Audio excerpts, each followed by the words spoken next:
Já não tinha mais esperanças de que algum dia pudesse ser mãe. Com o Rui, o meu marido, as coisas tinham mudado. Não era que discutíssemos, mas o silêncio entre nós e a distância emocional tinham crescido.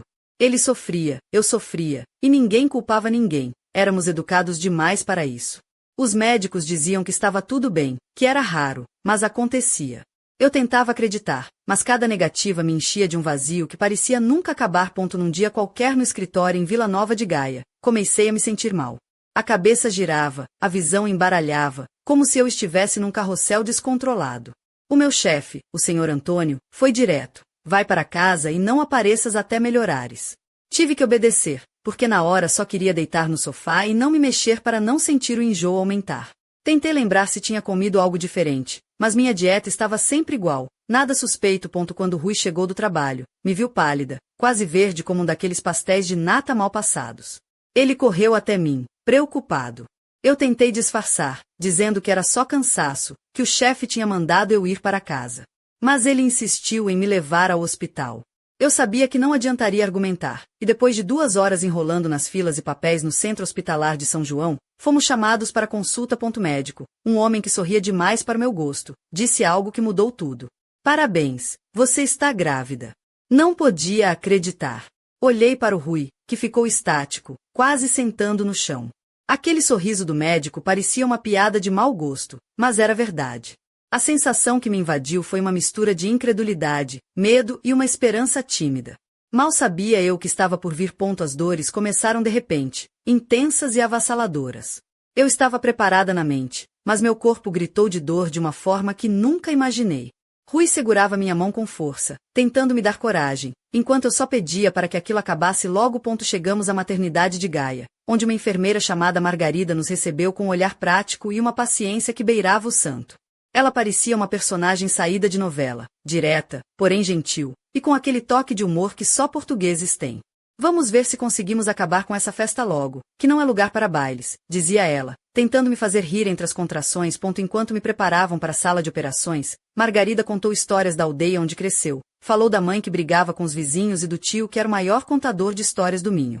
Eu tentava me concentrar, mas sua voz me acalmava e, estranhamente, me fazia sentir em casa. Quando acordei, estava exausta, com o corpo e a alma partidos. O Rui estava ao meu lado, os olhos inchados de tanto chorar. O silêncio no quarto era pesado, e eu sabia que algo estava errado. A nossa filha não resistira. O vazio que senti parecia um buraco negro, sugando cada pedaço de mim. As palavras do médico ainda ecoavam na minha cabeça. Erro médico. Os dias que se seguiram foram um turbilhão. O Rui, que antes era meu porto seguro, parecia afundar no próprio sofrimento. Eu sentia que ele já não me via, e eu também me perdia de mim mesma. No silêncio da nossa casa em Matozinhos, as paredes testemunhavam um amor que desmoronava, mas que ainda queimava em brasas ardentes. Finalmente, o inevitável aconteceu, o divórcio. 2 meses depois, ele levou suas coisas para a casa dos pais e me deixou a nossa casa, com um abraço que parecia mais uma despedida definitiva do que um adeus carinhoso. Cuida de ti, disse ele, e eu sabia que era o fim. Não aguentava mais ver famílias felizes, crianças brincando na rua, risadas que me lembravam o que eu mais queria e não podia ter. Decidi fugir, desaparecer, buscar um lugar onde ninguém me conhecesse, onde a dor fosse minha só por um tempo.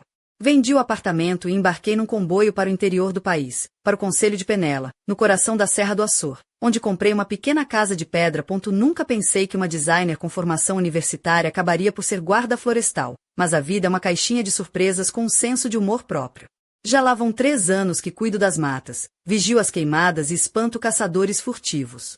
Os locais me respeitam, embora eu continue a ser a estranha da aldeia, aquela que não se senta para conversar sobre batatas ou o tempo, mas prefere o silêncio das árvores. Meu guarda-roupa mudou completamente. Deixei de lado os vestidos elegantes e saltos altos para botas resistentes, calças grossas e camisas de flanela.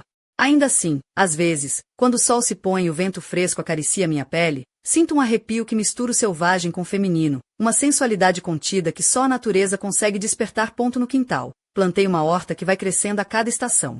Comecei com umas ervas, agora tenho tomates, pimentos e até algumas macieiras jovens. É o meu pequeno paraíso, um lugar onde me reencontro e reconstruo. Apesar de tudo, nunca perdi completamente o contato com o Rui. Mantemos uma relação distante, feita de chamadas ocasionais e mensagens em datas especiais. Nessas conversas, a minha voz embarga, mas não deixo transparecer. Sei que ele também carrega uma tristeza que não fala. Num fim de tarde, quando o céu estava pintado de laranja e lilás, o telefone tocou. Era ele. A voz do Rui soava diferente, hesitante. Pediu meu endereço, e eu, surpresa, dei sem pensar. Não sabia o que esperar, mas algo no tom dele me fez sentir uma faísca de esperança. O que será que essa visita traria? Um recomeço? Uma lembrança do passado? Ou talvez um segredo guardado nas sombras da nossa história? Enquanto a noite caía e as estrelas começavam a brilhar, eu sabia que a minha vida estava prestes a virar mais uma página, e dessa vez, a história seria ainda mais intensa e inesperada. Nos dias que se seguiram à ligação do Rui, uma mistura de ansiedade e curiosidade tomou conta de mim. O meu coração batia com uma força que quase me fazia esquecer o peso dos anos que passei naquela solidão. Preparei a casa com cuidado que não sentia há muito tempo, arrumando cada canto, acendendo velas perfumadas que ele tanto gostava, ou pelo menos, gostava de dizer que gostava. Vesti o meu casaco de lã cinza, aquele que me abraçava como um velho amigo, e esperei. Quando a luz dos faróis do carro dele iluminou a entrada da minha casa, senti uma emoção tão intensa que quase me fez esquecer a dor antiga. Rui desceu do carro devagar, com os olhos cansados e um sorriso tímido, meio envergonhado. Aquele homem que eu amei e perdi estava ali, tão real quanto o ar que eu respirava.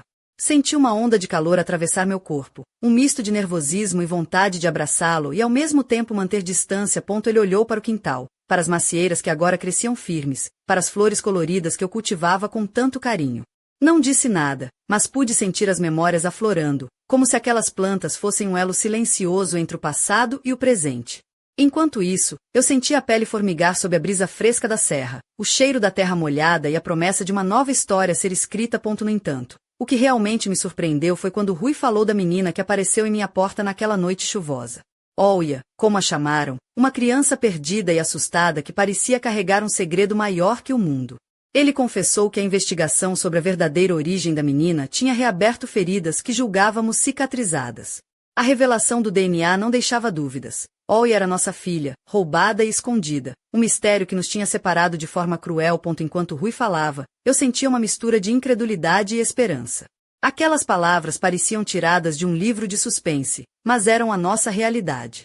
A dor da perda, a traição de Rita, a mulher que uma vez fora amiga e agora era vilã da nossa história. Tudo isso se misturava com a possibilidade de um recomeço inesperado. A noite avançava, e eu percebi que o silêncio entre nós não era mais um muro, mas uma ponte. Uma ponte feita de lembranças, lágrimas e sonhos que nunca deixaram de existir. As estrelas no céu pareciam nos observar, cúmplices do nosso destino, enquanto eu me perguntava, será que o amor verdadeiro consegue sobreviver às tempestades mais sombrias? Naquela pequena casa no meio da serra, entre o sussurro das árvores e o canto distante dos pássaros, eu sabia que a minha vida estava prestes a mudar para sempre. E, apesar do medo, do cansaço e das feridas abertas, eu estava pronta para enfrentar o desconhecido. Porque, no fundo, o que eu mais queria era acreditar que, mesmo depois de tanto sofrimento, ainda havia espaço para a felicidade. Mas havia algo no olhar de Rui que eu não conseguia decifrar, um segredo guardado nas sombras, uma promessa silenciosa que deixava no ar uma tensão quase palpável. Algo me dizia que a nossa história estava longe de terminar, e que os próximos capítulos seriam ainda mais intensos, perigosos e surpreendentes do que tudo que já havíamos vivido. E assim, naquela noite mágica, enquanto o vento frio da montanha acariciava meu rosto, eu senti o peso do passado e a leveza do futuro se entrelaçarem, preparando-me para um caminho que eu ainda não sabia onde terminaria. Os dias que se seguiram à chegada do Rui foram um turbilhão de sentimentos contraditórios, como se eu estivesse navegando numa tempestade que alternava entre o sol e a chuva a cada instante. A presença dele na minha casa em Penela, naquele cantinho longe do mundo, trouxe à tona lembranças dolorosas, mas também uma esperança tímida que eu julgava perdida para sempre. Rui parecia um homem diferente, marcado pelo tempo e pelas desilusões, mas com um brilho nos olhos que me lembrava quem ele era antes de tudo desmoronar. Conversávamos pouco, mas cada palavra carregava o peso do que havíamos vivido. A menina, Olha, era o centro daquela nova realidade, e cuidar dela passou a ser nossa prioridade. A criança, com seus olhos grandes e curiosos, parecia uma mistura de nós dois, uma prova viva de um amor que persistia mesmo após tantos anos de dor. Enquanto ele tentava reconstruir os laços com a filha e comigo, eu tentava encontrar forças dentro de mim para não afundar na tristeza que ainda teimava em apertar meu peito. O trabalho no campo, as caminhadas pela floresta, o cuidado com a horta, tudo isso me dava um senso de propósito, uma razão para continuar. Mas havia noites em que o silêncio da casa parecia gritar, e a saudade do que poderia ter sido me consumia a ponto eu me lembrava das roupas que usava naquela época. Vestidos fluidos que realçavam as curvas, saltos que me faziam sentir poderosa, colares delicados que brilhavam à luz do sol. Agora, minhas botas de caminhada e camisas de flanela eram minha armadura contra o mundo, mas de vez em quando ninguém me via, eu sentia falta daquela mulher que eu fui, e que, talvez, ainda fosse em algum lugar escondida dentro de mim. A relação com Rui era complexa, uma dança delicada entre o passado e o presente. Ele tentava ser o pai que nunca pôde ser, e eu tentava perdoar as feridas antigas para que pudéssemos ser, pelo menos, uma família para Oia. Mas a sombra da Rita, aquela mulher que havia manipulado tudo por ciúmes e egoísmo, ainda pairava sobre nós, um lembrete constante de que nem todos os capítulos da nossa história estavam escritos em tinta permanente. Certa tarde, enquanto cuidava das macieiras, senti uma presença ao longe. Um homem da aldeia, conhecido por sua fama de fofoqueiro, aproximou-se com um sorriso malicioso e um olhar curioso. Ele perguntou, meio em tom de brincadeira, se eu estava a cultivar maçãs ou segredos. Não pude deixar de rir daquele comentário. Um leve alívio diante do peso que carregava. A vida na aldeia seguia seu curso, entre encontros casuais na mercearia, conversas rápidas na praça e o conforto silencioso da natureza. Eu me sentia uma estrangeira, mas também uma parte daquele lugar selvagem e belo. Era como se a floresta tivesse me adotado, oferecendo abrigo e proteção quando tudo parecia perdido. Porém, algo dentro de mim dizia que a calma era apenas a superfície. O mistério em torno da Oia, o passado obscuro da Rita e as emoções que Rui e eu ainda não tínhamos enfrentado apontavam para uma tempestade que se aproximava. Eu podia sentir isso no ar, naquela sensação inquietante que me fazia olhar por cima do ombro mesmo em plena luz do dia. À noite, quando todos dormiam, eu ficava à janela, observando as estrelas e tentando decifrar os sinais que a vida me enviava. O coração batia acelerado, a mente cheia de perguntas sem respostas, e um desejo secreto de que, apesar de tudo, o futuro pudesse reservar algo melhor para nós. Enquanto a lua lançava sua luz prateada sobre a serra, eu sabia que estava prestes a enfrentar desafios que testariam não só minha força, mas também minha capacidade de amar e perdoar. E, no silêncio da noite, uma pequena voz dentro de mim sussurrava que a verdadeira história ainda estava para começar. A cada amanhecer na serra, sentia o ar fresco invadir meus pulmões, como se a natureza quisesse renovar também minha alma cansada. As manhãs em Penela tinham um encanto singular. O sol filtrava-se entre os pinheiros altos, desenhando sombras dançantes no chão coberto de musgo. Era ali, naquele cenário quase mágico, que eu buscava forças para enfrentar os dias que pareciam repetir-se em mistura de esperança e medo. Oia, com seus cabelos dourados e olhos que refletiam a cor do céu, começava a se adaptar à vida simples da aldeia. Eu observava cada gesto dela, cada sorriso tímido e cada pergunta inocente, tentando construir um vínculo que o tempo e a distância haviam diluído. O amor que sentia por aquela menina era intenso e ao mesmo tempo delicado, como uma flor que brota em terreno árido, mas que precisa de cuidado constante para florescer. Rui, mesmo com as cicatrizes do passado, mostrava-se um pai dedicado. Ele tentava compensar os anos perdidos, mas eu via o peso da culpa em seu olhar.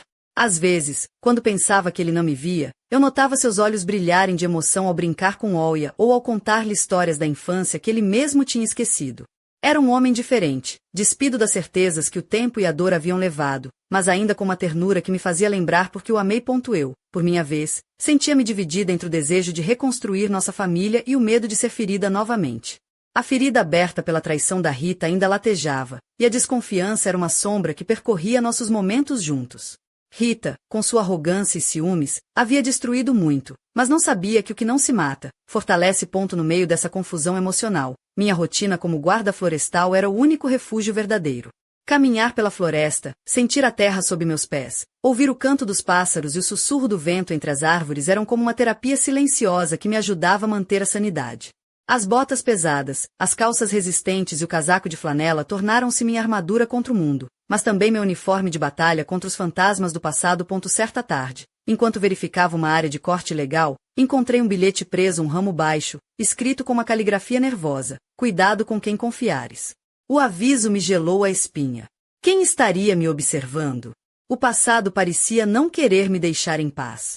A sensação de que algo grande estava por vir crescia a cada dia, como uma tempestade silenciosa prestes a explodir. Quando voltei para casa, a inquietação não me deixou descansar. Olhei para Oia, que brincava no quintal com um sorriso contagiante, e senti um aperto no peito. Eu precisava protegê-la, não apenas dela mesma, mas das sombras que rondavam nosso pequeno mundo. Naquela noite, o vento uivava pela serra e as árvores pareciam sussurrar segredos antigos. Eu me deitei, mas o sono não vinha. Pensava em Rui, em Rita, na menina e em tudo que havíamos passado. A sensação era de que estávamos todos ligados por fios invisíveis, e que o destino estava prestes a puxar esses fios com força antes de fechar os olhos. Prometi a mim mesma que enfrentaria o que fosse necessário para proteger minha filha e reconstruir o que o tempo tentou destruir. Porque, no fim das contas, a vida é feita de riscos, de dores e, principalmente, de coragem para continuar mesmo quando tudo parece perdido. E, no silêncio daquela noite fria, algo dentro de mim despertou. Uma força antiga, uma chama que eu julgava apagada, mas que agora ardia com uma intensidade que nada poderia apagar.